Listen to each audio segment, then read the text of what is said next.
Sejam bem-vindos a mais um vídeo em que consagramos o nosso tempo e o nosso estudo em torno do livro Voltei, um novo projeto que já está há alguns meses no ar, estudando esta obra importantíssima, psicografada por Chico Xavier, ditada pelo espírito de irmão Jacó. Que o vídeo de hoje possamos encontrar nele respostas, embasamentos, fundamentos que muito nos ajude a compreendermos um pouco mais a vida espiritual. É uma alegria e uma honra poder fazer parte deste projeto, ainda pelas minhas limitações intelectuais e morais, não o avanço e não é uma falsa modéstia, nem uma humildade, porque não tenho nenhuma destas duas, mas é reconhecimento de causa. Mas isso não me dá a vontade, o desejo de procurar cada dia aqui estar, estudando, juntos aprendendo, juntos refletindo. Hoje vamos começar o capítulo 6º. Se você está me assistindo pela primeira vez, assista até o final, vai na playlist da TV A Caminho da Luz e lá você procura o estudo do livro Voltei. Tem desde o prefácio de Frederico Figner até o presente momento. Você é o meu convidado para que juntos possamos aqui estar aprendendo, refletindo, trocando ideias e formando uma ideia do mundo espiritual.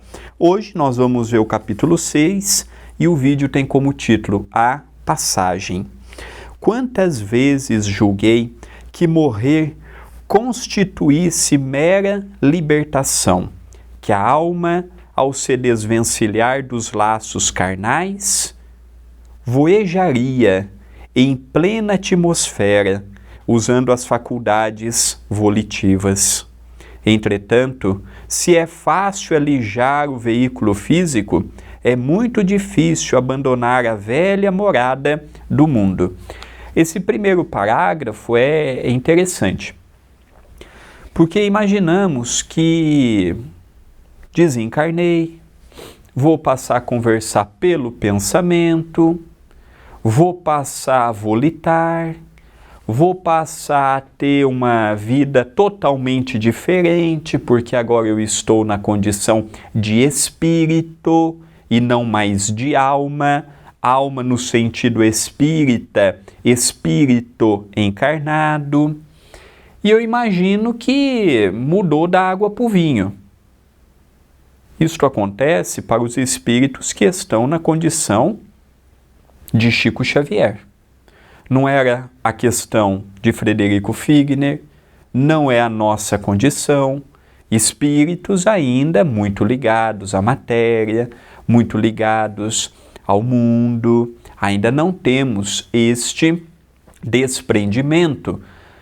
Portanto, chegaremos no mundo espiritual dando uma continuidade natural à nossa evolução, dando os passos que seremos convidados do outro lado, sem um choque transformatório, simplesmente porque não tenho mais o veículo carnal.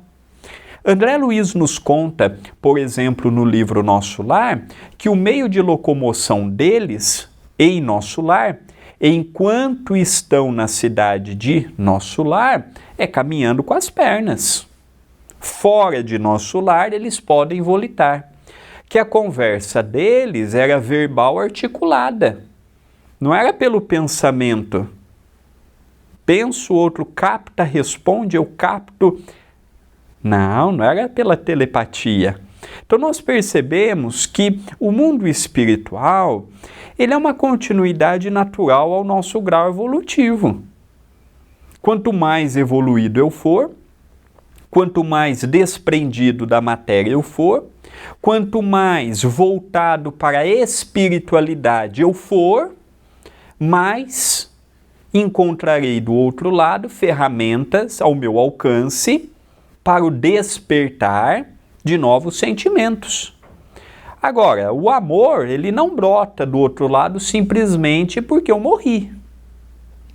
A pessoa não deixa de ser preconceituosa, a pessoa não deixa de ser, não evolui simplesmente porque faleceu.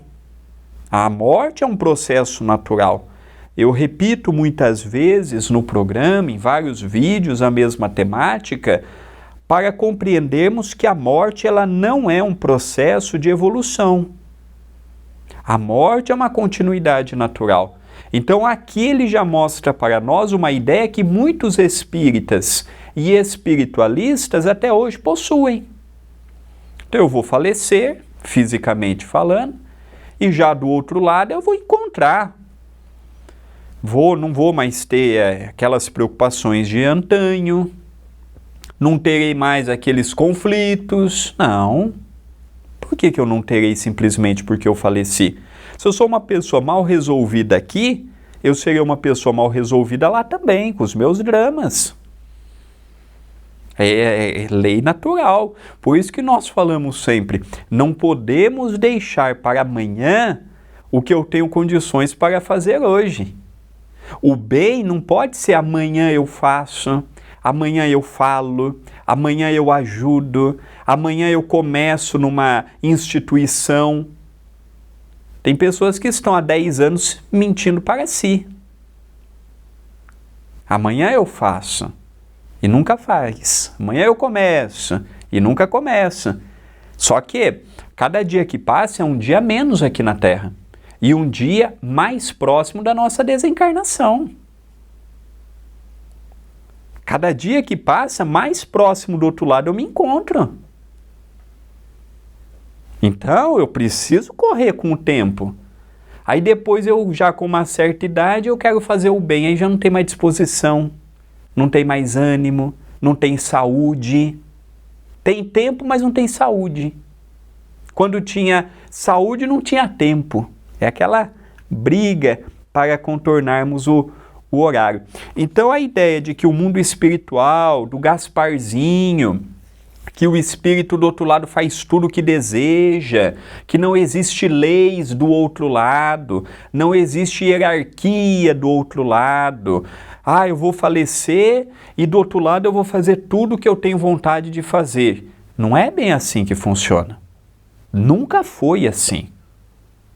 Mundo espiritual não é essa bagunça que nós imaginamos, não. O próprio Frederico Figner disse nos primeiros capítulos, nos primeiros itens, que ele desejava transmitir mensagens para os encarnados e que ele não tinha autorização dos superiores. Mas o espírito não é livre? Ele não pode fazer o que dá na telha no mundo espiritual? Não.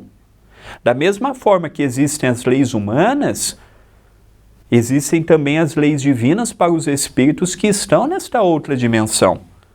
Então vamos continuar a leitura acompanhando o desenrolar da narrativa. A narrativa.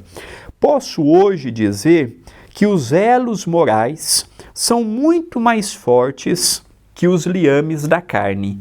E se o homem não se preparou convenientemente para a renúncia aos hábitos antigos e comodidades dos sentidos corporais, demorar-se-á preso ao mesmo campo de luta em que a veste de carne se decompõe e desaparece. Esse homem complicou o destino, assumindo graves compromissos à frente dos semelhantes, através de ações criminosas, debater-se-á, chorará e reclamará embalde, porque as leis que mantêm coesos os astros do céu e as células da terra lhe determinam o encarceramento nas próprias criações inferiores. Tem pessoas que perguntam assim para mim: André, que sentimento que você tem quando tivemos a questão da Lava Jato e vimos políticos ser presos? Eu tenho piedade.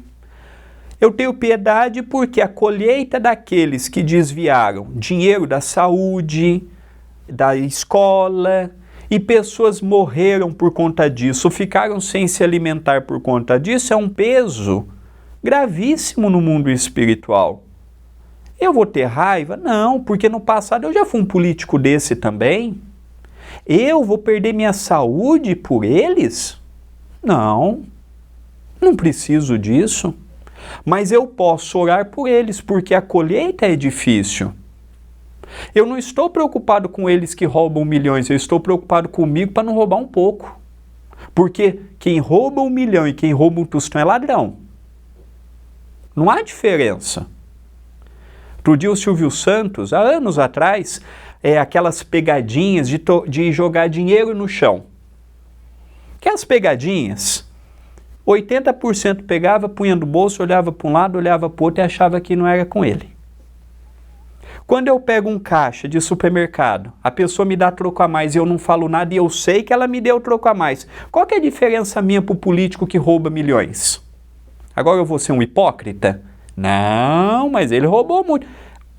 O desvio começa aqui embaixo conosco. Eles são o topo do que nós somos embaixo. E quem compra nota para sonegar imposto? É o quê? E quem pede nota fria para os outros para justificar uma conta que não tem na declaração do imposto de renda? É santo? Qual que é a diferença dele para o que foi preso? Roubando. Então, nós temos que ver que o mundo que vivemos, nenhum de nós é santo. Aí a minha mãe tinha um ditado que falava assim, o macaco enrola o rabo e senta em cima. Somos nós. Ó, fulano fez isso, fulano fez aquilo. Quem de nós pode atirar a primeira pedra? Eu não posso, porque eu sou imperfeito. Eu ainda tenho um monte de defeitos. Então o que o Evangelho me pede? E aqui lendo, o nosso irmão Frederico Figner mostra que os elos importantes são os morais, os conscienciais. Eles estão num estágio, os exemplos que eu dei, que ontem também estivemos e hoje, às duras penas, estamos tentando sair, o que não é fácil. Estamos tentando fazer a diferença, não conseguimos na íntegra. Por isso que eu sempre falo nos programas, é um erro pegar o chefe religioso e colocar num pedestal. Somos frágeis, falíveis, imperfeitos. Padre não é modelo para ninguém. Pastor não é modelo para ninguém. Apresentador de programa espírita não é modelo para ninguém. Somos frágeis. Então ele diz, hoje eu percebo como os atos morais me implicam deste outro lado. E aí ele dá o exemplo, quem engana. Eu fico imaginando, do outro lado, a consciência de quem inventa uma mentira e separa um casal por essa mentira criada. Eu fico imaginando quem joga um contra o outro no trabalho, no centro espírita, dentro da própria casa. E aí ficam anos sem se falar, sem saber notícias do outro. Eu fico imaginando aquele que não tem o que fazer e cria notícias envolvendo os outros. Por que não vai fazer alguma coisa de útil? Tanta coisa que precisa ser feita, a pessoa perdendo tempo em ver a vida do outro. E aí ele dá o exemplo, que quando a pessoa é muito voltada para a matéria, aquela ilusão, é meu, é minha, e fica super protegendo aquilo, no mundo espiritual sofre. O que eu mais conversava na desobsessão, antes da pandemia, eram com espíritos que estavam ainda ligados à sua antiga casa. Aí mudava um morador novo, o familiar vendia, ia outras pessoas morar naquela casa, os espíritos ficavam furiosos. Mas fui eu quem construí. Mas a casa é minha. A casa é minha, enquanto eu estou encarnado.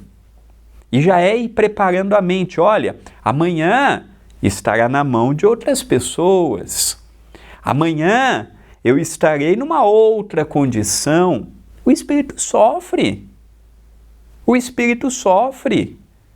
Então os elos morais, as ligações morais, essas são muito sérias. Tudo que envolve a moralidade é muito sério. Por isso que é mais fácil despertarmos o intelecto do que a moralidade. Por isso que nós vemos que intelectualmente nós demos um salto grande, mas moralmente vemos ainda como é difícil amarmos o próximo, respeitarmos as diferenças, convivermos com as diferenças, não sentirmos ódio, não sentirmos raiva, não entrarmos numa faixa de desequilíbrio. Não é fácil. O mundo que nós vivemos é um mundo desafiador.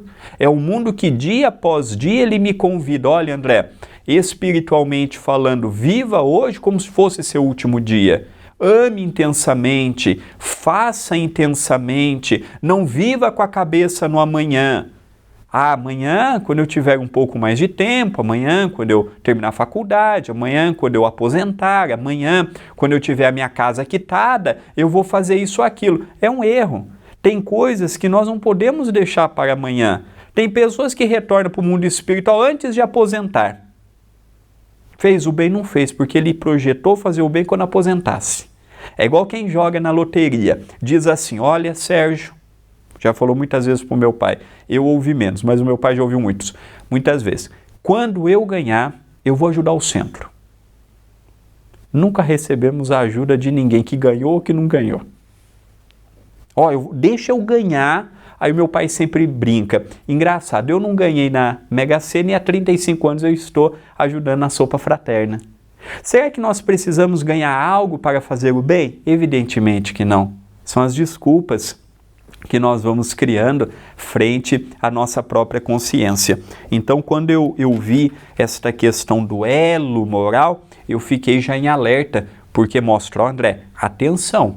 Atenção, porque é aí que vai nos ajudar a chegar melhor, igual ou pior no mundo espiritual. E encerra o item dizendo, se o bem salva e ilumina, o mal perde e obscurece.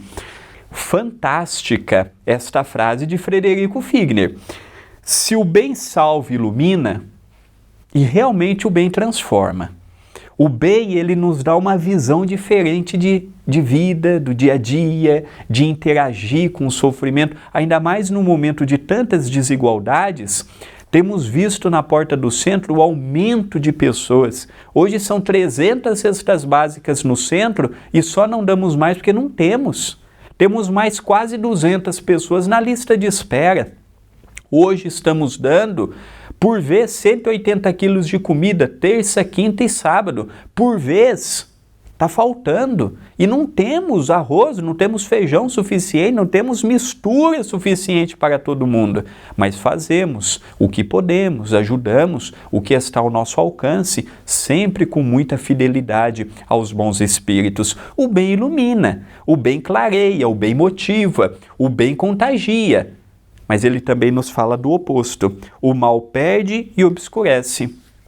No passado, voltávamos os nossos olhos à maldade, à obscuridade, é difícil, é problema, e engendrávamos 1001 oportunidades para prejudicarmos o meio em que estávamos e o próximo. Hoje, nós já conseguimos ver, pera lá, o mal não me levou a lugar nenhum, o meu orgulho não me levou a lugar algum, o meu egoísmo não me levou a lugar algum. Eu preciso dar um jeito espiritual. Eu não posso a vida toda, a minha existência, o meu retorno ao mundo espiritual, continuar com esse pensamento. Mas lembremos que a transformação é pessoal e intransferível. Eu não posso exigir do próximo uma mudança. Eu não posso exigir do próximo que ele ilumine, clareie, mude a sua forma de ver. Cada um está no seu tempo. Nós chegamos onde chegamos pelo nosso tempo. As pessoas que estão ao nosso lado assim farão também no seu tempo, no seu momento, na sua hora. Não é caridade querer que o outro mude forçadamente. Por isso que no Espiritismo nós não trabalhamos com a ideia do proselitismo. Venha para a casa espírita, o Espiritismo é a melhor religião, aqui você vai sair melhor do que veio, as outras religiões é um compêndio de mentiras. Não. O amor nasce no respeito às diferenças. Se eu não sei respeitar um outro religioso ou não religioso, de nada adianta eu falar do amor. Então, a maldade, as trevas, obscurece a nossa visão e nos retém ainda cativos dos vícios morais. E ele encerra dizendo: livremo-nos do débito para que não venhamos a mergulhar no resgate laborioso e corrijamos o erro, enquanto a hora é favorável, evitando a retificação, muitas vezes dolorosa. Infelizmente, não ouvimos os conselhos bons das pessoas ao nosso lado e dos bons espíritos. E passamos por momentos difíceis por falta de humildade. Se tivéssemos um pouco mais de humildade, nós não sofreríamos tanto como sofremos. Quantas coisas que hoje nós estamos padecendo, que lá atrás alguém bem intencionado nos diz assim: André, não vai por esse caminho, você não vai dar bem nele, evita, cuidado. Não, a pessoa não sabe o que está me dizendo. E quando eu olho para trás eu vejo a pessoa sabia e eu não dei ouvidos. Somos cheios de achar que pai não sabe, mãe não sabe, as outras pessoas não sabem, que nós sabemos. Olha na onde nos levou até hoje. Olha o sofrimento voluntário que sofremos. É muito cômodo para o espírita chegar e falar assim: todos os meus sofrimentos são oriundos do meu passado. Onde está escrito isso em Allan Kardec? Onde Allan Kardec ou os bons espíritos disseram que todos os nossos padecimentos é do passado? Eu sou uma pessoa que como desregradamente. Então quer dizer que a diabetes, o colesterol, a úlcera, a gastrite, a enxaqueca, quer dizer que tudo que eu passo é porque no passado eu fiz por merecer? Não. Às vezes eu não ouvi os conselhos no hoje. Nem tudo é no ontem. Eu pego um carro, ando a 180 por hora, dou diante de um caminhão, chego no mundo espiritual. Quer dizer que chegou a minha hora? Não, eu fui um suicida. Não chegou a minha hora. Mas é cômodo. Não, chegou a hora. Não, essa doença é uma prova, é uma expiação. Nem sempre. É muito fácil culpar o passado. É muito fácil culpar a lei de causa e efeito. Muitos sofrimentos que padecemos hoje é irresponsabilidade no hoje mesmo. Muito do que sofremos materialmente e moralmente é pelo que passamos. Não é tudo ontem, não. Então, Allan Kardec nos fala, no capítulo 5º do Evangelho segundo o Espiritismo, bem-aventurados os aflitos. Ele coloca causas atuais das aflições. E no item seguinte ele coloca causas anteriores das aflições. Tem coisas que eu passo que é a lei kármica, causa e efeito, ação e reação? Tem. Não há dúvidas. Mas ele também nos fala causas atuais das aflições. Causas que eu criei, pela forma que eu vejo o mundo, pela forma que eu sinto o mundo, pela forma que eu lido com o mundo. Então nós percebemos que Frederico Figner nos mostra que a colheita é dolorosa. Eu posso plantar o que eu quero. Plantio é livre. Mas quando esse plantio não tem amor, caridade, não se coloca no lugar do outro, não pensa num bem maior, naturalmente ele gera sofrimento, dificuldade, problema, que caberá ao próprio espírito, agora ou depois, ressarcir perante a sua própria consciência. Estamos terminando mais este vídeo, a qual agradeço o carinho por terem assistido até o final, e eu peço a sua ajuda aqui, neste vídeo. Deixe o seu gostei, que ele é importante, comente. Se você não tem alguma dúvida ou não ter algum comentário, deixe simplesmente um bom dia, boa tarde, boa noite, ou a cidade da onde está me assistindo. Para o YouTube, é muito importante a interação com o canal. Vamos também compartilhando, para que este vídeo possa chegar a mais espíritas, a mais espiritualistas, a mais simpatizantes da nossa mensagem. Não para mudarmos, mas para juntos esclarecermos através das obras sérias. Peço também para ajudar o CEPAC e a TV A Caminho da Luz se tornando membro do canal. O Seja Membro está ao lado do Inscreva-se. Então, quando você se torna membro, você passa mensalmente a ajudar as nossas obras assistenciais. E se inscreva no canal, habilite as notificações, fique por dentro das nossas novidades. Votos de muita paz e até o próximo vídeo.